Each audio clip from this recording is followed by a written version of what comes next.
அன்பார்ந்தவர்களே, ஒரு சில மஸ்அலாக்களில் இமாம் ஷாஃபி ரஹிமஹுல்லா அவர்களிடத்துல கேட்கப்படுகிற நேரம் தயம்முமுக்கு முழங்கை வரையில மஸ்ஹ் செய்ய வேண்டும் என்று ஷாஃபி இமாமுடைய மதுஹப் முடிவு. அந்த ஷாஃபி இமாமு கிட்ட கேட்கப்பட்டது, இந்த கக்க பகுதி வரையில தயம்முமுக்கு மஸ்ஹ் செய்தால் என்ன என்று கேட்கப்பட்ட நேரம் தெளிவாக சொன்னார்கள். ஹதீஸ் சஹீஹாக வந்தால் நான் சொல்லுவேன் என்றார்கள். அந்த அளவுக்கு தெளிவாக இருந்தார்கள். யூசுஃபுல் கருகி, அதே போன்று இப்னு ஹுசைமா ரஹிமஹுல்லா ஷாஃபி மதுஹபை சார்ந்தவர், என்ன சொன்னார்கள் தெரியுமா? ஷாஃபி மதுஹபில தொழுகையில 3 இடத்துல தான் கை தூக்க வேண்டும், 4வது இடம் ஒன்று இல்ல.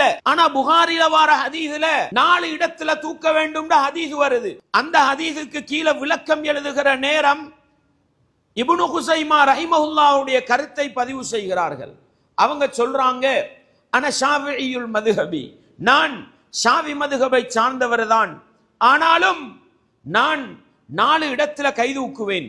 ஷாஃபி மதுஹபுல 3 இடமாக இருந்தாலும் நான் 4 இடத்தில் தூக்குவேன். ஏன் தெரியுமா? என்னுடைய உஸ்தாத் ஷாஃபி இமாம் அவர்கள் சொன்னார்கள், இதா ஸஹல் ஹதீது ஃபஹுவ மதுஹபி, ஹதீஸ் சஹீஹா வந்தால் அதுதான் என்னுடைய மதுஹபு என்று சொன்னார்கள் என்பதை பார்க்கிறோம். யூசுஃபுல் கருகி அவர்கள் சொன்னார்கள், நான் ஷாஃபி மதுஹபை சார்ந்தவன், ஆனால் நான் சுபஹிலே குனூத் ஓத மாட்டேன். ஏன்?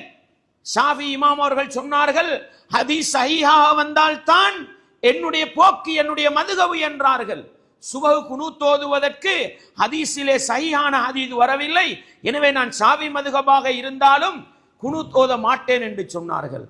அன்பார்ந்தவர்களே, அந்த இமாம்களும் அந்த அறிஞர்களும் மிக தெளிவாகவும் மிக உறுதியாகவும் குர்ஆன் ஹதீஸிலே பயணித்ததன் விளைவுதான் இன்றைக்கு நானும் நீங்களும் குர்ஆன் ஹதீஸை ஆதாரத்தோடு தெளிவாக பேசிக் கொண்டிருக்கிறோம்.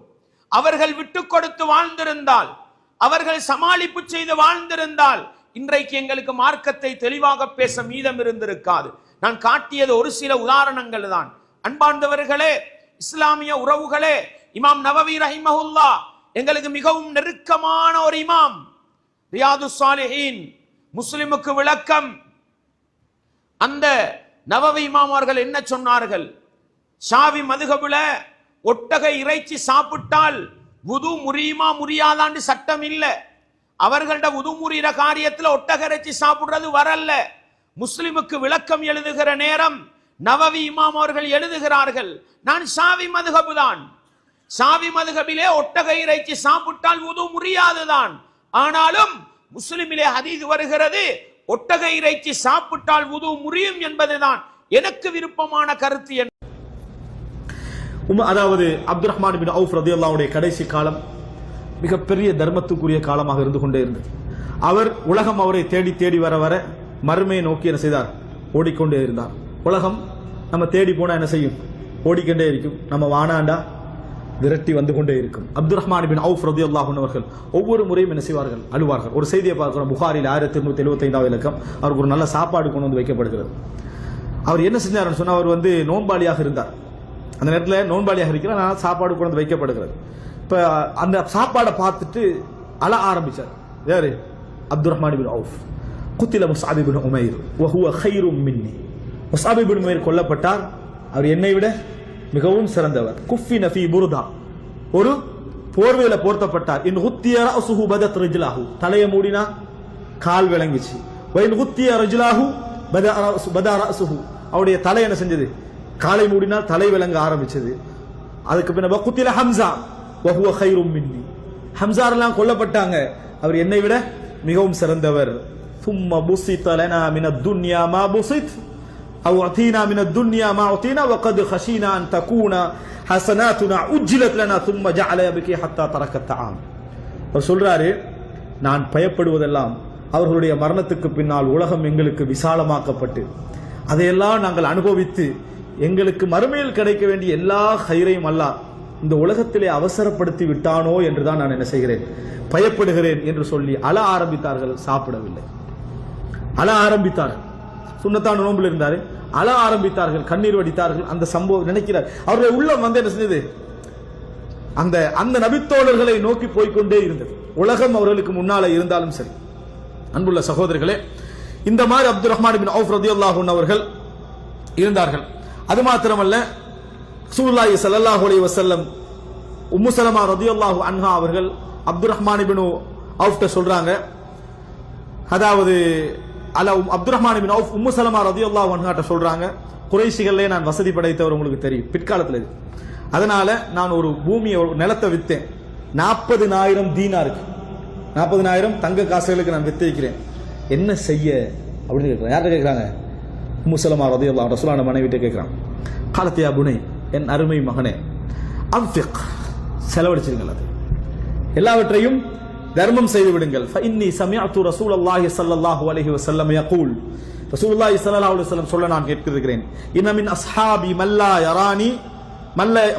யரானி பஅத அன் உஃபாரிஹு, என்னை பிரிந்த பின்னால் நான் திருப்பி அவர்களை காணவே முடியாத சில தோழர்கள் என்னிலே இருக்கிறார்கள். நான் பிரிஞ்சிட்ட பிறகு திருப்பி அவங்களை எப்ப என்ன செய்ய மாட்டேனா பார்க்கவே மாட்டேன் அப்படின்னா அவங்க என்ன செய்வாங்க, நரகம் போயிடுவாங்க. அப்படிப்பட்ட தோழர்கள் என்னிலே இருக்கிறார்கள் அப்படி என்று சொல்றாங்க. அதனால நீங்க என்ன செஞ்சிருங்க, தர்மம் செய்து விடுங்கள். அவரை சொல்லல, நீங்க தர்மம் செஞ்சிருங்க, அந்த லிஸ்ட்ல அந்த மாதிரி ஆகிராம நீங்க தர்மம் செய்து விடுங்கள்.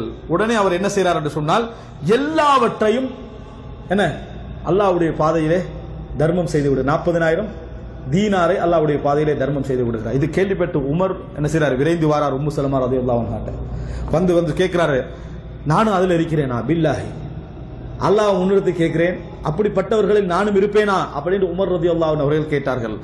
அவங்க சொல்றாங்க, அல்லாஹும்மலா, யா அல்லாஹ் நீங்க அதுல வரவே மாட்டீர்கள், யா அல்லாஹ் நீங்கள் அதுல வரவே மாட்டீர்கள், வலன் உம்ரியா அஹதம் பஅதக், ஹுதைபா சொல்ற மாதிரி சொல்றாரு, இதுக்கு பின்னால யாரையும் நான் அப்படி என்ன செய்ய மாட்டேன், இல்லை என்று சொல்ல மாட்டேன் அப்படி என்று சொன்னார் என்ற செய்தியை நம்ம பார்ப்போம். அன்புள்ள சகோதரர்களே, இப்ப அப்துர் ரஹ்மான் பின் அவுஃப் ரலியல்லாஹு அன்ஹு பற்றி ஒரு கட்டுக்கதையை சொல்லியிருப்பாங்க. சொர்க்கத்துக்கு என்ன செய்வாரு, தவண்டு தான் போவாரு அப்படின்னு சொல்லி, இது ஒரு கட்டுக்கதை, பொய்யான கதை, அப்படி எந்த செய்தியும் இல்லை. இந்த செய்தியை மக்கள்கிட்ட சொல்றதுனால பெரிய ஆர்வம் எல்லாம் வராது. எந்த பணக்காரரும் தர்மம் செய்ய மாட்டாங்க. இப்படி உலகத்தை கொடுத்தே தவண்டு தான் போகணுமாக இருந்தா எப்படி, உலகத்தையே தர்மம் செஞ்சு இப்படி தவண்டு தான் போகணுமா இருந்தா திருப்பி எப்படி நம்ம போறது, போகவே முடியாது அப்படி என்றுதான் நினைப்பாங்க. முதலாவது இட்டு கட்டப்பட்ட செய்தி, பொய்யான செய்தி. அப்படி தவண்டு தான் போவார்கள் என்னது, அந்த அளவுக்கு அவற்றை கேள்வி கணக்கெல்லாம் என்ன செய்யும் அவருக்கு இருக்கும் என்றதெல்லாம் பொய்யான ஒரு செய்தி என்பதை ஞாபகத்தில் வைத்துக் கொள்ள வேண்டும். அன்புள்ள சகோதரர்களே, இதில் அப்துர் ரஹ்மான் பின் அவுஃப் ரலியல்லாஹு அன்ஹு அவர்கள் மிகப்பெரிய தர்மம் எல்லாம் அப்படி என்ன செய்தார்கள். அவர்கள் அதாவது மரணிக்கிற நேரத்திலே அவரிடத்தில் இருந்த சொத்தாக அதாவது சொல்லப்படக்கூடிய கணக்கு 3,200,000. நம்ம கணக்குல சொல்றதா இருந்தா தலா அதாவது 3000 200,000 அதாவது 3,200,000 இருந்தது. இதை நீங்க ஒப்பிட்டு பாத்தீங்கன்னா ஜுபைர் ரலியல்லாஹு அன்ஹு வரலாற்றோட ஒப்பிட்டு பாத்தீங்கன்னா மிச்சம் குறைவு, அப்படியா இல்லையா? அது திர்ஹம், அது திர்ஹ கணக்கில் சொல்லப்பட்டது, இது தீனார் கணக்கில் சொல்லப்பட்டது. நீங்க சஹீஹுல் புகாரில 2517 இலக்கத்தில் பார்த்துக் கொள்ளலாம். ஒரு திர்ஹம், ஒரு 10 திர்ஹம் ஒரு தீனாருக்கு என்ன செய்யும், ஈக்குவல் ஆகும் என்று புரிந்து கொள்ளக்கூடிய அமைப்பில் ஒரு ஹதீஸ் வரும். ஒரு தீனாருக்கு அல்லது 10 திர்ஹத்துக்கு ஒரு செய்தி வரும், அதுல புரிஞ்சு கொள்ளலாம். அந்த அதாவது அப்துர் ரஹ்மான் பின் அவுஃப் ரலியல்லாஹு அன்ஹு மரணிக்கிற நேரத்தில் சொத்தாக 3 லட்சம், அதாவது 3 மில்லியன், அதாவது 32 லட்சம் என்ன செய்தது அவற்றை தீனார் அவற்றை சொத்தாக இருந்தது. அதுல ஒவ்வொரு மனைவிமாருக்கும் 1 லட்சம் என்ன செய்தது போய் சேர்ந்தது. 1 லட்சம் ஒவ்வொரு மனைவிமாருக்கும் போய் சேர்ந்தது. 1 லட்சம் ஒவ்வொரு மனைவிமாருக்கும் போய் சேர்ந்தா 4 மனைவிமார்கள் இந்த மௌத்தாகிற நேரத்தில் ஒவ்வொரு லட்சமும் போய் சேர்ந்தேன்னு சொன்னா 4 லட்சம். மனைவிக்கு போக வேண்டிய சொத்தது 8ல் 1 தான் மனைவிக்கு போகணும். அப்ப நீங்க பெருக்கி பாத்துங்க 8ஆல, அப்ப 32 என்ன செய்யும் வரும். அதான் 32 லட்சம் என்ன செய்து அவர்கள் கொடுத்தார்கள் என்ற செய்தியை நாம் என்ன செய்கிறோம் பார்க்கிறோம். அவருடைய சொத்தாக என்ன செய்தது இருந்தது என்பதை நாங்கள் பார்க்கிறோம். அன்புள்ள சகோதரர்களே, அடுத்தாக அப்துர் ரஹ்மான் அவுஃபுடைய சொத்தாக அதாவது இப்னு அப்துல் பர் ரஹிமஹுல்லாஹ் அவர்கள் சொல்லி காட்டுகிறார்கள்.